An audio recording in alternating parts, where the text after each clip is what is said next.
박근혜 대통령 불법 인신강금 된 지가 4년, 오늘 4년째 되는 날이거든요. 내일은 이제 4년하고 또 하루가 되죠, 내일은. 31일 날, 2017년 3월 31일 날. 네네. 3월 10일 날 탄핵이 되고 21일 만에 구속이 되었어요. 그죠? 오늘이 그렇죠. 만 4년입니다. 참, 야, 이 박근혜 대통령도 그 어떤 인간의 한계를 넘어서는 것 같은데 참 안타깝습니다. 너무나 이 정권이 참 문제가 사람들이 아닌 거 아닙니까? 이게 있을 수 없는 일 아니겠습니까? 그죠?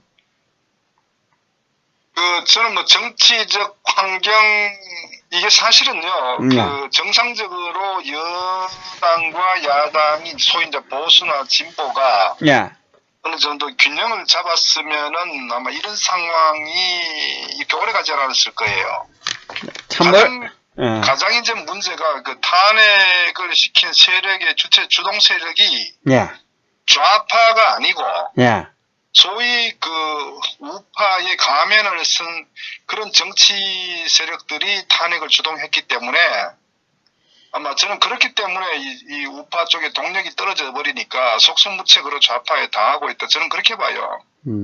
지금 뭐 보면 박근혜 대통령은 안중에 없고 놓을까 싶어서 겁을 내고 있고 지금 서울시장하고 부산시장에만 올인을 하고 있고 그전에는 이 여권과 문재인 정권에 대해서 목소리를 내고 있지 않다가 갑자기 선거 전에 들어오니까 목소리를 내는 것 같이 목소리를 크게 내는 것 같이 이래 하고 있거든요. 참 속이 참 보이고 있습니다. 정말로. 그 탄핵의 배경부터 뭐 말씀을 좀 그 사실은 저는 뭐 대한민국뿐만 아니라 국제적으로도 어떤 선정 이 탄핵을 이렇게 사실은 시킨 케이스는 저는 뭐 굉장히 드문다고 제 기억에는 없는 것 같아요. 있을 수 없는 일이죠. 왜냐하면 이제 정치라는 거는 그 여야가 정치적인 어떤 서로 뭐 타협이나 등등 해가지고 탄핵까지 가지 않고 뭐 여러 가지 뭐 타협을 합의 도출한다 이렇게 가는데 말씀드렸다시피 우리나라 박 대통령 탄핵은 아마 뭐 전무후무하게 기록될 것 같은데 결국은 탄핵의 배경 자체도 어쨌거나 수적으로 3분의 2가 이제 그게 찬성을 해야 되잖아요. 254명. 그런데 우리나라 국회의 어떤 의석 구조를 보면 절대적으로 탄핵을 시킬 수가 없는 상황이거든요. 구조가 정상적으로 여와야. 그러니까 미국의 어떤 그 민주당, 공화당 같은 경우 보더라도 트럼프가 이제 그 민주당의 끊임없는 어떤 그 공세에서 탄핵 그 지금까지 갔지만은 그러나 공화당 내에서도 그 트럼프를 굉장히 싫어하는 세력들이 그 많잖아요. 워싱턴 어떤 정가에서 그렇지만은 그 탄핵을 시키진 않거든요. 왜냐하면 특히 저는 이 탄핵이 어떤 경우 보냐면은 아무리 사사로운 어떤 감정이 있다고 하더라도 특히 대한민국 같은 이 정상적으로 보수 진보 개념이 아니라 좌익 그 남북 간 대치하고 있는 상태에서 대한민국의 어떤 그 안위가 굉장히 불안한 상태가 항상 놓여 있단 말이에요. 그렇기 때문에 특히 보수 정권이 무너지게 되면은 누가 제일 좋아하겠어요? 북한의 김정은 공산 독재 세력이 가장 좋아하지 않겠어요? 어젠가 그 박태우 삼성이 이야기했거든요. 미국에서 지금 대한민국의 한반도 상황을 그 6.25 그 전쟁 나기 전 그 정도로 지금 위기 상황에 놓여 있다고 그러거든요. 그런데 정치적으로 그렇게 충분히 어떻게 보면은 그것보다 더 심각하다고 봐야 될 수도 있다고 봐요. 그런데 저 야당이라고 자칭 저가 야당이라고 근데 저는 야당을 보지 않지만 이런 상황인데 안보에 대해서 국민이 생명을 위협을 받고 있는데도 한마디 하고 있지 않거든요. 그러니까 이게 뭐냐면 정치라는 거는 결국 이제 여든 야든 간에 사실은요 어떤 이념과 정체성이 좀 궁극 목적 어떤 추구하는 것만 대한민국을 발전시키고 국민을 더 편하고 잘 살게 하는 게 정치의 목적이거든요. 그런데 방법론에 있어서 보수적 정체성을 가지고 정치를 끌어갈 것이냐, 아니면 진보적인 어떤 사고를 끌고 이 문제 방법론의 차이지, 기본적으로 그게 옳다 그러다 하는 사실 정답은 없어요. 미국도 맞아. 그렇기 때문에 한 번씩 번갈아가면서 하는데, 근데 대한민국의 이 정치 풍토나 정치 세력들은, 우파는 비급하고, 쉽게 얘기하면 매우 기회주의적이고, 자기밖에 모르, 이런 아주 그 파렴치한 자들로 많이 구성되어 있고, 눈치 보고, 예. 좌파는 어떻게 보면 이념에 너무 치우쳐져 가지고, 대한민국이 어떻게 뭐 몰락하더라, 경제적인 몰락이든 뭐 사회적인 편가르기 어떻게 되든 간에 자기들이 정권을 잡으면 되고, 그리고 상대를 하나의 저주의 대상으로 보고 북한과 연계된 이런 사실은 비정상적인 정치 환경이 저는 대한민국이다 봐요. 그러다 보니까 사실 탄핵이라는 것도 결국 만약에 그 보수 우파 세력이 정말 제대로 뭐 정신을 차리고 정치인들도 제대로 된 인식 갖고 있었다면 절대적으로 막말 박 대통령한테 뭐 이런 얘기가 친박이 총선 때 어떤 공천 학살을 했다. 뭐 이런 명분을 가지고 아마 소위 그 친이자들도 아마 거기에 이제 사사로운 어떤 감정을 개입해서 탄핵에 아마 상당히 또 개입했다고 저는 봐요. 그러나 그게 근데 뭘 잘못됐냐면요. 아무리 미워도 정치를 한다면은 이렇게 자기 정치적 행위를 했을 때 대한민국의 미래와 운명이 어떻게 갈지 정도는 저는 판단을 할 수 있을 거라고 보는 거예요. 그것은 탄핵을 시키게 되면요. 결국은 선거는 아무 의미 없는 거 100% 좌파에게 넘어갈 수밖에 없다고요. 그러니까 그렇게 됐을 경우에 결국 우리가 그 김대중 노무현 때도 경험했지만 대한민국이 굉장히 아주 그 후퇴하는 그런 지경으로 우리가 이미 두 번 경험을 했거든요. 그리고 더더구나 북한의 김정은 이 독재 세력을 도와주는, 그러니까 대한민국의 어떤 그 친북 공산화되는 쪽에 사실 어떤 저는 그 굉장히 가능성이 높다고 저는 판단을 일반 국민도 할 텐데 정치 세력들이 그걸 몰랐을까? 그러니까 이들은 대한민국 국가 발전과 국민에 대한 안녕은 전혀 없다는 거죠. 그렇기 때문에 사사로운 감정에 의해서 탄핵의 표결에 주동했다. 저는 이제 그렇게 보기 때문에 그래서 이 자들은 소위 여의도에서 탄핵 주동 세력들은 여의도에 완전히 사라지게 만들어야 돼요. 저는 그 2016년도에 어떤 탄핵 과정의 어떤 그 흐름만 봐도 보면은 매우 불순한 세력들이 개입했었고, 그러니까 또 뭐 핵심을 한마디로 정리하면 그거죠. 이들이 탄핵시킨 거는 저는 그 한 큰 이 소위 그 보수를 위장한 정치 세력 김무성이나 또 거기에 추동했던 세력들 그리고 그 유승민 같은 이자들 같은 경우는 두 그룹이라고요. 박 대통령 어떤 사감이 있고, 그리고 정치적 목적은 내각제를 실현하기 위해서 결국 박 대통령은 이 헌법 어떤 개정에 대해서 거의 뭐 아예 뭐 못을 딱 박아버리고, 우리나라 같은 경우는 이 개헌이란 거는 안 된다고 못을 박은 어떤 그런 입장이 있기 때문에, 그러니까 김무성 입장 박 대통령을 제거하지 않으면은 내각제를 개혁하기 위해서는 불가능하다고 판단하기 때문에, 그래서 거기에 이명박도 마찬가지고, 이명박도 사실 저는 상당한 개입을 했다고 저는 보고 있어요.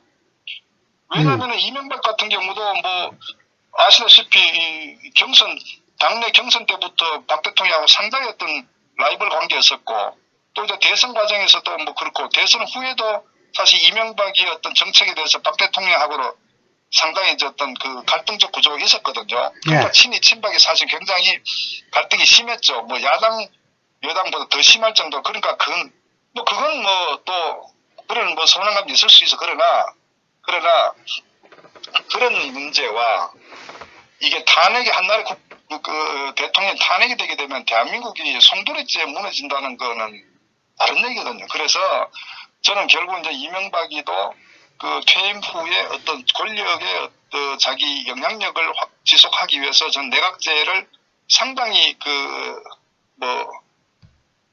관심 있게 또 본인이 내각제를 가야 된다는 어떤 그런 뭐 이재호나 그 세력들도 같이 저는 뭐 개입했고, 또 그런 측면에서 김무성과도 같이 어떤 그 공감을 갖고, 또 유승민이 같은 경우는 내각제보다는 아마 박 대통령 같은 사감에 대한 이 부분을 가지고 또 개입했고, 거기에 또 이혜훈이 같은 그 옛날에 박 대통령 측근이 있던 이자들 전부 다 배신 때렸잖아요. 소위 말해서 전부 다 박던 측근들이 전부 배신했잖아요. 그러니까 그자들은 어떤 정치보다 사적 어떤 그 서운한 감정을 가지고 저는 이 탄핵에 상당히 같이 개입해 있는 부분이기 때문에 그 어떤 시기든 정치적 저는 명분 정당화될 수 없고 합리화될 수 없다. 저는 그렇게 보는 거예요.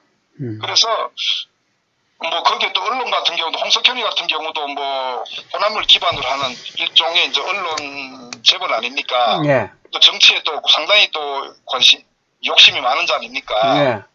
그러니까 결국 이제 중앙일보와 JTBC를 앞세워 가지고 거의 뭐 촛불 광란에 뭐 주도적인 역할을 판을 끌고 간 인물이고 저는 그 과정에 결국 이제 검찰 같은 경우도 이제 사실 특검도 우리가 정확히 알아야 되는 게요. 우리가 참 그 2016년도 9월, 10월, 11월이 정말 격동의 상황이었는데, 그때,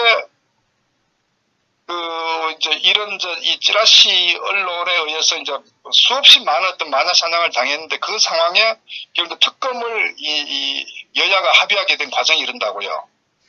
근데 그 당시 이제 그 소위 그 보수 정당의 원내대표가 정진석이었다고요. 예.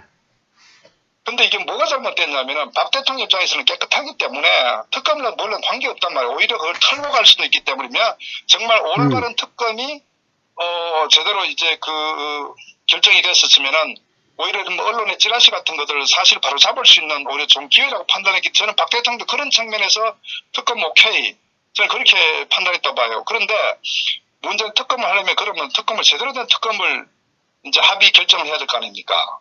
근데 정진석이 뭐냐면 특검이라는 거를 백지위임을 해버렸다고 좌파되게 정당에다가 그게 사실은 저는 굉장히 정치적 의도가 있는가. 그래서 정진석이 같은 이자도 보면요 탄핵에 상당히 저는 그 역할을 한 자다. 저는 그렇게 봅니다.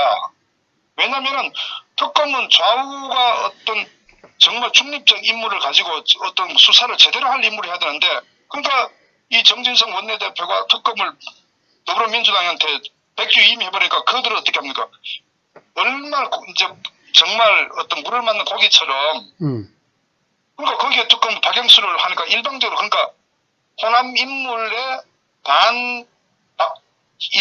박 대통령 인물을 완전히 그쪽 포진시켜버리잖아요. 그것은 뭐냐면 저는 뭐 고향에다가 생선을 맡긴 것 마찬가지로 저는 해석할 수 없는 그랬기 때문에 그런 부분에 있어서 저는 그 상황 자체가 너무나 참 안타깝기도 하고 통탄할 저는 상황이었다. 그러니까 어떻게 보면은 좌파에다가 박 대통령을 한두 대가 던져준 거랑 마찬가지예요. 정진석이도. 그러니까 우리가 그 국민들이나 우파들 그걸 알아야 돼요. 이 정진석이라는 자도 얼마나 기회주의적이고 배신 정말 아주 야비한 자냐면은 우리가 아마 그 언론에서 그게 있었을 거고 박 대통령 국회 연설 갔다가 오면서 그때 이제 그 국회 그 사무총장 비서진들이 오면서 그때 윤상현이하고 막 전선에 서로 박 대통령 앞에 얼굴 도장 찍으려고 할 때 그때 아마 그 정진석이도 그 국회 한번 사무총장이 아마 그랬어. 그러면서 막 잘 보려고 했는데 그런 우리 기억을 할 거예요. 서로 막 박 대통령이 대통령일 때 그렇게 막 눈도장 찍고 잘 보이려고 막 아부떨던 그런 자들이 막상 위기 상황이 되니까 적에다가 던져버렸단 말이에요. 거기에 핵심적 역할을 한 적이 뭐냐면은 정진석 원내대표였다는 것을 우리가 알아야 됩니다. 그래서 그러한 여야의 어떤 정치적 협상과 중립적 특검을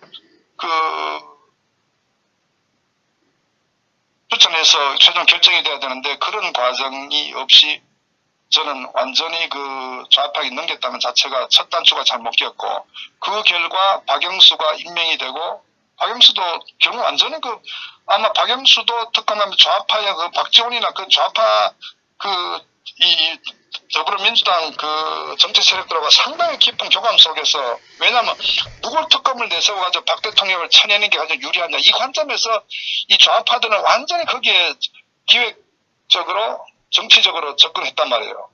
그러니까 그렇게 되고 거기 밑에 또 윤석열이라는 자를 특검 수사팀장으로 또 임명한 것도 그러면 국정원 댓글 사건 때 윤석열이도 어떤 사감을 가지고 결국 이제 뭐 지방 좌천하고 그러니까 이 수사를 위한 수사가 아니라 정치적으로 완전히 아예 처음부터 끌어내리기 위해서 그렇게 팀이 구성됐던 거예요. 그러니까 그런 팀 구성에 정진석 원내대표가 점을 갖다 바친 거예요. 저는 그래서 그런 부분은 우리가 나중에 어떤 이 탄핵 백서 등등 했을 때 반드시 이런 부분들이 저는 기록이 돼야 되고, 이 과정들이 역사적으로 저는 뭐 반드시 기록돼야 된다.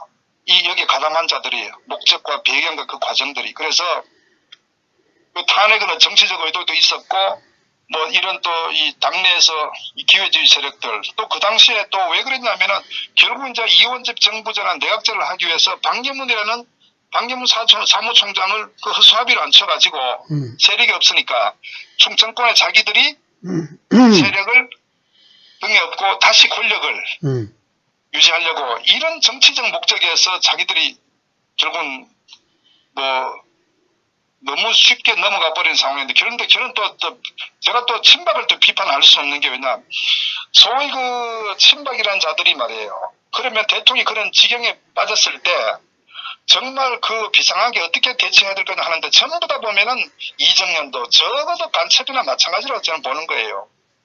그리고 친박 중에 김재원이 이자다 보면은 적어도 천하의 간신이죠. 정무수석인가 그래 했지 않나요, 그 전에? 예. 청와대에 있었죠. 예. 청와대 정무수석이. 그러니까 이 위기에 빠진 거 전부 다 빠져버렸다면 아마 그러니까 그 상황을 우리는 반드시 기록을 해야 됩니다.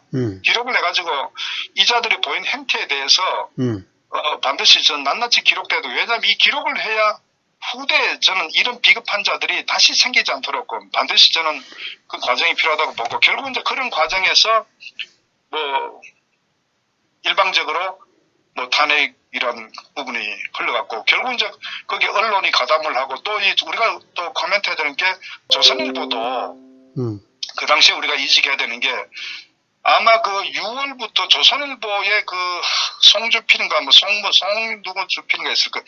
그 사람도 아마 그 부정부패 연루돼 가지고 아마 청와대 그 민정수석에서 아마 그 조사를 많이 했을 거예요. 뭐 대우자동차 뭐 하여튼 대우조선인가 사건 거의 때. 그래갖고 그때 이제 상당히 거기에 대해서 이제 그 아마 뭐 감찰도 하고 아마 그러면서 조선일보 갈등적 관계가 아마 저는 상당히 심했던 걸 알고 있어요. 그러니까 이제 조선일보도 돌아서가지고 청와대를 공격하고, 또 이 중앙일보와 JTBC는 홍석현이 정치적 목적 가지고 또 손석희를 앞세워가지고 그런 식으로 이제 여러 가지 이제 또 선동에 앞장서고, 뭐 나머지 거기에 이제 뭐 많은 또 이 호남을 기반으로 하는 언론들이 뭐 경향신문, 한겨레 여기서 그냥 뭐 벌떼처럼 달려들어가지고 물걷듯이 하이에나처럼 이제 물걷듯이 일어서고, 거기에 또 뭐 좌파들 민주노총이 하고 좌파 시민사회단체 같이 그러니까 참 제가 보면은 좌파들은 항상 호시탐탐 이제 그런 국정을 파탄시키려고 하는 혈안이 돼 있죠. 선거를 통해서는 안 되니까. 그러면 중요한 건 우리 소위 보수 우파 내에서 어떤 그 친박의 어떤 핵심 세력들과, 저는 국정원도 참 한심스럽다고 봐요. 국정원의 기무사 같은 것도. 아니, 국정원 같은 모든 정황, 국내의 정상을 인식하고 있을 텐데, 그러면 어떻게 대응할 건지에 대해서 대응도 제대로 못했다는 게 제가 한심스럽기도 하고요. 기무사도 마찬가지고. 그러니까 어떻게 보면은, 그러니까 박 대통령께서는 그냥 진실은 전혀 떳떳하다, 본인은. 그렇기 때문에 뭐 정치 세력에다가도 뭐 특검을 수용했고, 그러니까 그런 대처 방안이 너무 저는 참 이해할 수 없을 정도로 쉽게 무너져 버렸다는 거죠. 그러니까 그 상황이 되다 보니까 헌재의 재판관들조차도 결국 이제 그 일종의 국민 여론, 그 당시에 뭐 언론 찌라시가 여기에 분위기에 휩쓸려 가지고 소위 말도 안 되는 팔땡이라는 그런 그 결과를 도출하게 나왔는데, 저는 이런 부분들을 당시에는 막 저런 정치 세력들하고 좌파들하고 어울려가지고 그 박 대통령을 잡아먹으려고 거의 뭐 벌떼처럼 하이에나처럼 달려들었던 거예요. 그러니까 이런 부분들을 이제는 정말 하나씩 다 기록을 해야 돼요. 해가지고 이 관계자들요, 정말 두 번 다시 이 정치 바닥에 저는 발을 못 떼도록 정말 자식들이 부끄러울 정도로 그 인물 면면들을 저는 기록해야 된다고 저는 그렇게 생각합니다. 예, 예. 근데 그래, 지금, 그 가정하고 여기 했는데, 지금 이 대한민국에 있지 않습니까? 탄핵 이후에 대한민국 상은 지금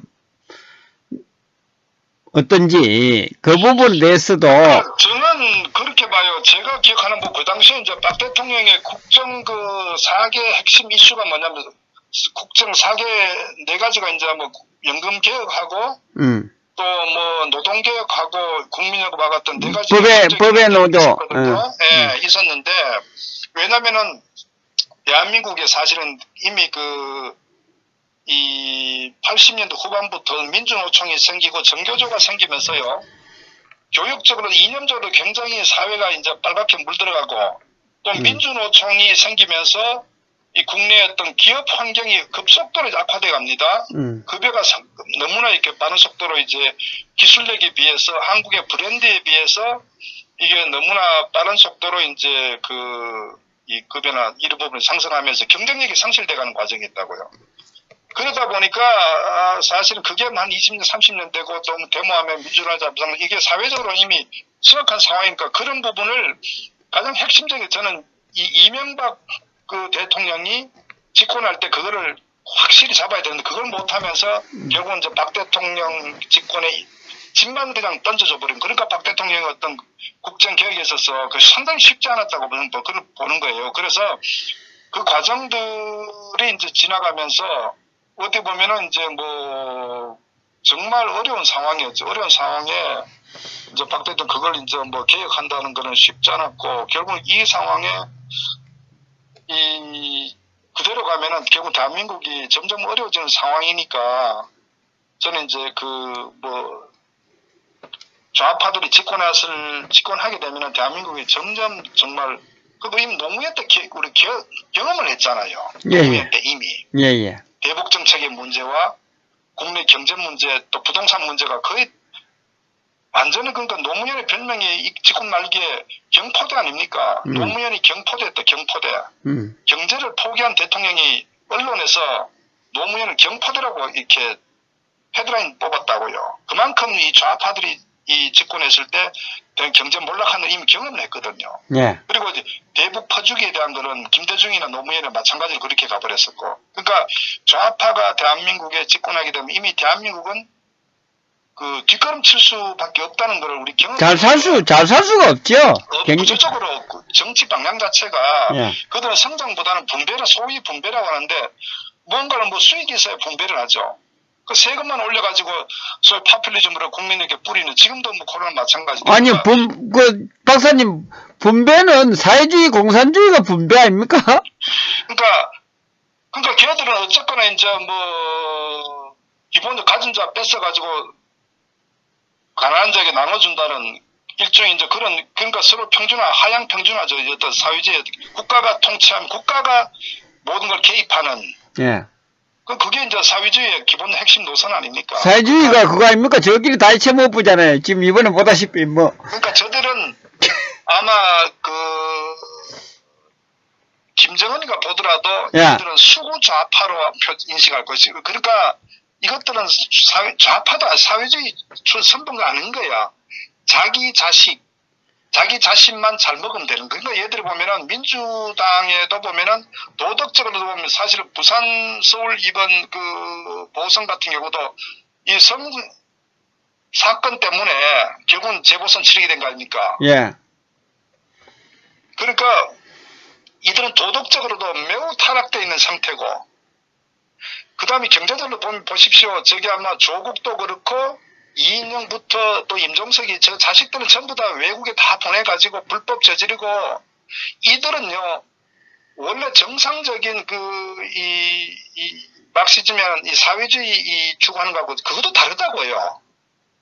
그러니까 이들은 뭐냐면 자기들만 잘 살면 돼. 그리고 나머지는 전부 다 못 살게 만들어가지고 예대제처럼 만들어서 그냥 국가에서 배급 주듯이 만들어서. 그러니까 이들은 북한이 추구하는 것과는 좀 다른 것 같아. 그러니까 제가 김정은이가 얘들 하면 이건 아마 그냥 수구 좌파 꼴통 세력으로 저는 뭐 인식하는, 그러니까 대한민국 현재 집권한 인물들은 요번에 저기 누구야, 김상조 같은 경우도 예. 그 부동산 3법 하기 전에 5% 이상 그 인상 못하게 법으로 이미 제정시키고 그 자기 며칠 전에 자기는 14%를 전세금 올리는 이런 파렴치한 이 김상조 같은 경우도 참여연대에 있으면서, 그러니까 이자들의 이 본 모습이 소위 그런 부정부패였던 그 아주 그 익숙해진 인물들, 이것이 대한민국의 소위 이 좌파의 그 어떤 본 모습이거든. 그러니까 이런 상황이니까 저는 뭐 한마디로 이야기하면 뭐, 예. 악마지, 악마. 예? 에이. 그러니까 이제 이념적으로 선동해가지고 대한민국을 완전히 이렇게 몰락시켜버렸는데, 저는 이제 정치를 하는 인물들 같으면 그 정도는 여의도에서 인식하고 있지 않을까, 있다고 저는 봐요. 그렇다면은 중요한 거는 소위 보수 우파가 중심을 잡고 좌파의 어떤 경우든 정권을 넘기면 안 된다는 인식을 갖고 있어. 그것이 책임감이거든요. 이미 아까 말씀드린 우리가 대한민국 건국 수립 이전에 이 좌우가 굉장히 극한적으로 대립했잖아요. 뭐 혼란 상태 아닙니까? 네. 그나마 그때는 그래도 뭐 우파의 뭐 이승만 박사나 뭐 등등 있어, 그리고 견제 나오고 북한에 뭐 김일성이가 있었지만은, 근데 지금은 뭐냐면은 대한민국의 어떤 그 제대로 정통 보수 정치 세력, 이게 없다는 게 가장 큰 문제란 말이에요. 그러니까 저희들이 마음대로 하는 거 아니에요. 저는 그러니까 저는 항상 좌파는 원래 그렇기 때문에 좌파를 비판할 필요도 없는 거예요. 우리가 약하면요, 좌파는 항상 치고 들어온단 말이에요. 그러니까 우리가 소위 보수 우파가 굉장히 어떤 역한 그런 세력을 저는 좀 결집하고 나름대로 주도해 나가야 되는데, 지금 탄핵 때도 그렇고 탄핵 이후에도 보세요. 문재인 좌파 정권이 일방적으로 대한민국을 전 사회 외교 쪽도 완전히 뭐 대한민국 고립화되는 정책으로 갔었죠. 남북 관계도 완전히 허물어버리고 외교 안보 문제도 완전히 그냥 몰락해버렸죠. 경제는 뭐 말할 것도 없고 사회적으로도 완전히 양분화돼가지고 적과 적의 개념으로, 그러니까 대한민국은 증오만 남은, 분노와 증오와 우울함만 남은 이런 사회로, 어두운 사회로 소위 탄핵 이후에 흘러갔단 말이에요. 그러면 이게 역대 어느 정권이 하더라도 그 반대 야당이 이거 가만 용납하지 않거든. 우리 한번 기억해 보자고요. 박대 탄핵 이전에 김한길이나 문재인이 광화문에서 천막 치고 텐트 치고 세월호부터 해서 쟤들은 항상 단식하고 막 데모하고 있잖아요. 조금만 조그맣한 것만 있어도 그렇게 공격했거든요. 그렇죠. 문제 한 개만 있어도 뭐 그지랄 했죠. 예. 그리고 저기 박 대통령 집권 후에 이제 그 장차관 우리 청문회 할 때도 조금만큼 있어도 막 그렇게 침소 봉돼가지고 낙마시키고 막 온갖 별짓을 다 했잖아요. 예. 그런데 소위 문재인이 집권 후에 소위 보수우파 정당에 어떻게 대처를 했습니까? 거의 뭐 흔적도 없고 그냥 무기력하기 짝이 없는 거예요. 그리고 문재인이 집권 후에도 윤석열이가 서울중앙지검장이 임명되면서 소위 그 보수우파 세력, 그 뭐 경제계든 소위 관료 쪽이든 간에 적폐로 규정을 일단 했잖아요. 적폐로 청와대 조국이 적폐로 규정을 시킨 이 주사파이들이 적폐로 규정을 딱 프레임을 짜면은 그다음 윤석열 서울중앙지검장은 거기에 개가 돼가지고 잡아들이기 시작하는데 묻지마 구속시킨단 말이에요. 구속해서 시킨. 그게 윤석열의 또 실체였거든요. 보수 우파 개멸에 앞장섰죠. 그럼요. 그게 윤석열이라고요. 그리고 윤석열은 탄핵 때 그 박영수 특검 지휘하에 실제 수사팀장으로 있으면서 거기에 한동훈 조자용 신자용 이거 많이 있었죠. 최순실 씨한테 3족을 멸하겠다는 이런 여러 가지 그 협박하고 막 수사도 불법 수사를 그 인물들의 중심 책임자가 윤석열 아닙니까?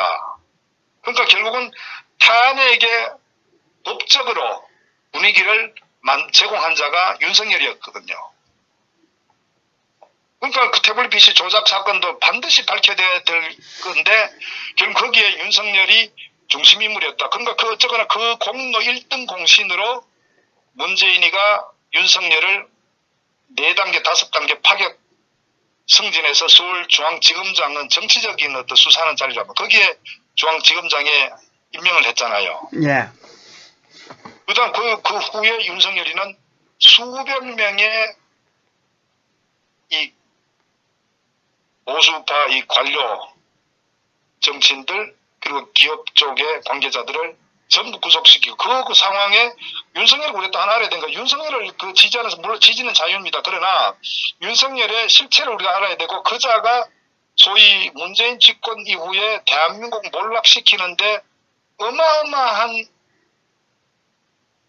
역할을 했다는 것을 알아야 된다고요. 그 중에 하나가 경제 이재용을 엮어놓은 것도요.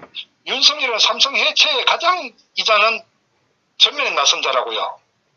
그래서 삼성의 승마 그 건도 엮어가지고 그 박 대통령 무시적 청탁 이런 제목 만들었고 너 박 대통령 탄핵도 그렇게 시키도록 그 법리적인 근거를 제시한 거고 그 다음에 이재용이도 구속시키는데 결국은 그 삼성 바이오로직스 건을 해가지고 결국은 지분 관련해서 그것도 엮어가지고 결국은 이재용 구속시키는데 그러니까 이 박 대통령이나 이재용 경제 쪽에 몰락시키는데 윤석열이가 최전선에 있었다는 것을 우리 국민들이 특히 보수민들 알아야 된다고요. 그자가 보수입니까? 좌파입니까? 제가 항상 그자는 보수도 좌파도 아니에요. 저는 그래서 그런 그 윤석열의 역할에 대해서 반드시 우리가 그 인식하고 저는 윤석열의 대권 후보 될 수도 없고요. 끝까지 마지막까지 그 못 간다고 저는 확신하고 있는 사람이에요. 왜? 윤석열이가 문재인의 그런 그 주치 오다를 받아가지고 어떠한 적폐로 수사를 많이 했는 그거를 잘 알고 있잖아요.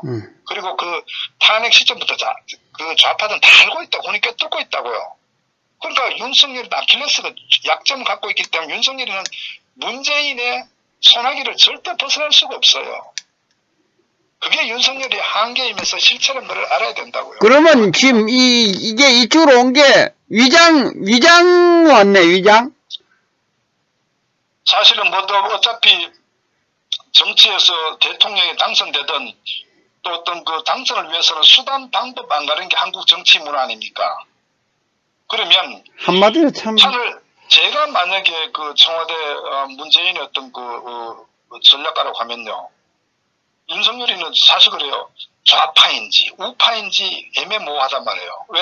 사실 문재인이 서울중앙지검장에 파격적 승진을 임명했죠. 그 적폐로 기자 수백 명을 구속 기소시켜 보수를 괴멸시키는데 앞장을 섰기 때문에 그 얼마나 이쁩니까? 이쁘니까 윤석열을 다시 또 4단계 다 건너뛰어가지고 검찰총장이 임명했잖아요. 그러니까 문재인 집권의 가장 어떤 혜택을 본 사람이 윤석열이라고요. 1개 검사를 서울중앙지검장에 그리고 다시 2년 후에 검찰총장에. 근데 그렇게 제일 혜택을 본 만큼 보수파가 희생됐다는 이야기 아니겠습니까? 그럼요. 당연한 거죠. 그 역설적 그 흔적. 그죠. 그런데 그러면 그자가 과연 보수냐 좌파냐. 상식적으로 보면은 문재인 사람 아니에요. 문재인 사람이잖아요. 서로 다 문재인이 그거 하고 같이 한다고 그랬고 윤석열도 나와가지고 그랬고 또 문재인도 내 사람이라고 그랬잖아요. 그러니까 얼마 전에도 아마 그 윤석열 전 총장이 이제 퇴임 후에도 뭐 중앙일보가 막 인터뷰하면서 문재인한테 어떤 자기를 임명해서 고맙다는 어떤 그런 뭐 그런 감사의 어떤 그 인터뷰한 거를 저는 얼핏 본 것 같은데. 예. 그러니까 그 윤석열이가 어떤 그 포지션을 취할지는 저는 뭐 제가 봤을 때는 윤석열이가 우파를 교란시켜가지고 예. 아마 그 나온 것도 나쁘진 않다고 봐요. 이 좌파 입장에서. 왜?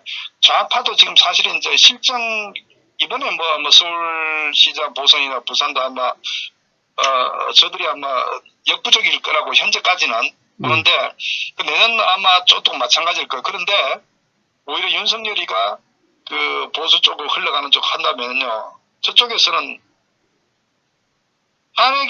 저는 탄핵을 가지고 저들이 다시 한번 이용할 윤석열이를 주저 안 추는데, 당시 특검했던 그런 모든 정황도 있으니까, 만약 탄핵은 검찰 내 윤석열이가 부정수사나 조작 수사를 통해서 있다고. 그러니까 사실 탄핵이 한 발짝 뒤로 물러나 있다고요. 문재인 세력들은.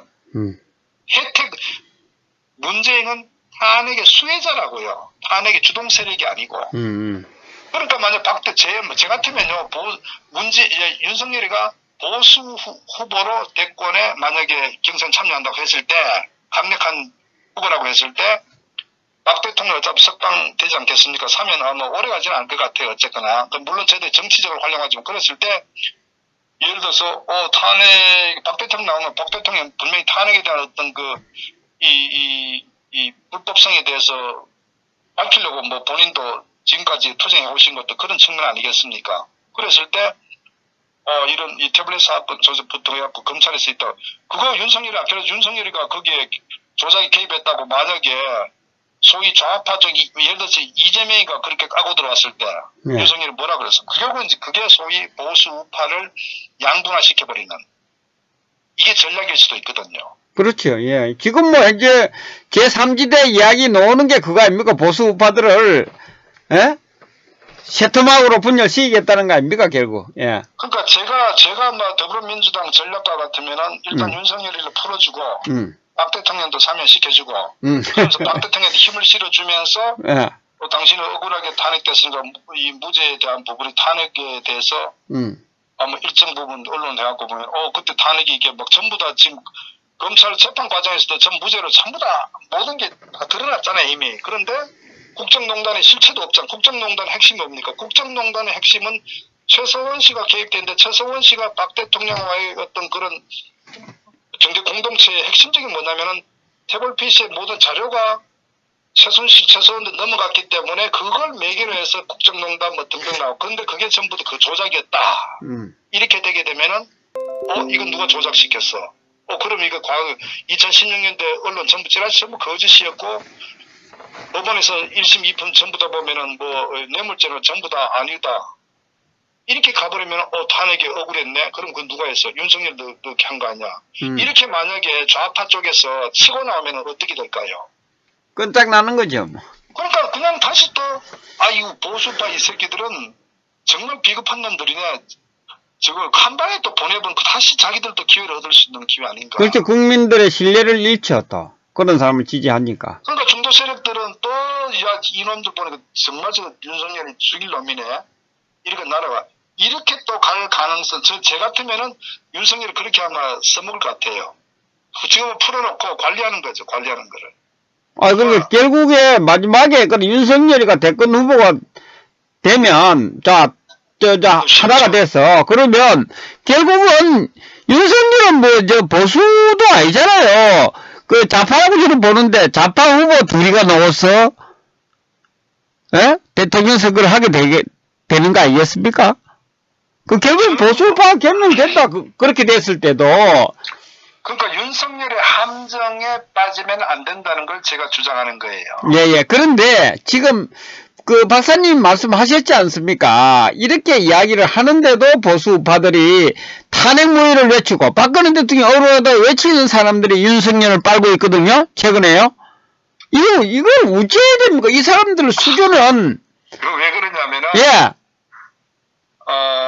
왜 그러냐면은, 두 가지가 아마 이렇게 관계, 하나는, 기본적으로 이제 문재인 이 좌파 정권의 실정이나 어떤 이런 대한민국을 파괴시키는데 정말 진절머리 날 정도로 이제 국민들이 비판을 많이 하는데, 문제 그렇다면 대안이 있어야 되거든. 윤석열이가 아닌 제3의 소위 보수 쪽에서 강력한 리더가 있으면 좋은데 없다 보니까 문재인이는 싫고, 그러니까 윤석열이가 마치 추미애나 윤재인에게 반대하는 입장을 보이는 척 하니까, 저 사람 우리가 데리고 왔어? 우리 이 하나의 미래 리더로 쓰면 되겠나 이런 착각에 빠져 있는 거예요. 그게 그러니까 어떻게 보면은 뭐 하나 대안 세력이 없다 보니까 막 우왕좌왕하고 윤석열이라는 인물을 그렇게 아마 기대치를 높여주는 것 같은데 저는 근데 이런 부분에 또 사실은 굉장히 그 역할을 많이 하게 저 두고 그러면 하나 소위 국민의힘 당이 정치 세력들 이 기회주의 정치 세력들이 윤석열의 또 하나 이 줄을 대 가지고 권력을 또 이렇게 한번 연장시켜 보려는 것도 있고 두 번째로는 소위 그 오피니언 리더라고 하는 이 유튜브에서도 유튜브에 그래도 영향력이 있다고 하는 이런 그 평론 높여하는 자들이 또 윤석열을 또 이렇게 그 긍정적으로 이렇게 또 막 그 분위기를 몰고 가다 보니까 이제 이 국민들이 그게 또 휩쓸려가는 경향이 있는 거예요. 그러니까 제가 참 안타까운 게 아닌 거는 아닌 거거든요. 네. 저 사람이 보수의 정체성과 가치를 가지고 있는 인물이냐. 그리고 탄핵이 잘못됐다고 주장하면은 그럼 탄핵에 대해 잘못된 게 왜 잘못됐고 거기 관계된 자들은 어떻게 해야 되겠냐 하는 그 명확한 입장이 있으면은 거기 정치 세력들 전부 다 어떤 걸 배제시키고 윤석열 같은 경우도 어떻게 검증해야 되고 이렇게 가면은 윤석열이 이 보수 대권 후보가 될 수도 없고 저는 그런 이런 뭐 언론에서 오르내리지도 않을 텐데 결국은 제가 봤을 때는 결국 이제 탄핵이라는 부분을 바로 잡게 되면은 모든 게 정치 세력이든 윤석열 정리가 되는데 현재는 안타깝게도 국민의힘당도 탄핵 주동 세력들이 거의 뭐 주류 세력화돼 있고 또 뭐 탄핵에 상당히 뭐 언론에서도 그렇게 발을 담궜던 자들도 지금 뭐 유튜브에서 상당히 또 자기들 잘못 있는데 불구하고 뭐 그 부분을 반성하지 않고 또 흘러가고 있고 뭐. 예, 그런데 윤석열 본인이 보수 우파를 하겠다고 이야기 입을 안 했잖아요. 안 하죠. 예, 안 했지 않습니까? 그런데 지금 이 윤석열을 보수 우파의 대권 후보라고 이야기하는 사람들은 짝사랑하고 있는 거 아닙니까? 쏙도 모르고, 그죠? 그럼요. 예, 좋아. 네네. 아니, 그러니까 보수 우파지 그런 이야기를 했으면 뭐 지지하면 내가 아무 소리도 안 하겠어. 그런데 언론에서 이제 이 선동회가 띄우니까 짝사랑을 하고 있는 거 아닙니까? 아니, 우리가 남녀가 그냥 뭡니까? 하면 웃는다고, 그죠? 당신은 좋아하던 소리도 안 하는데, 좋아하는 줄 알고, 짝사랑을 하고 있는 거나, 다르긴 뭐 있습니까? 저기는 전혀 다른 마음을 가지고 있을 텐데,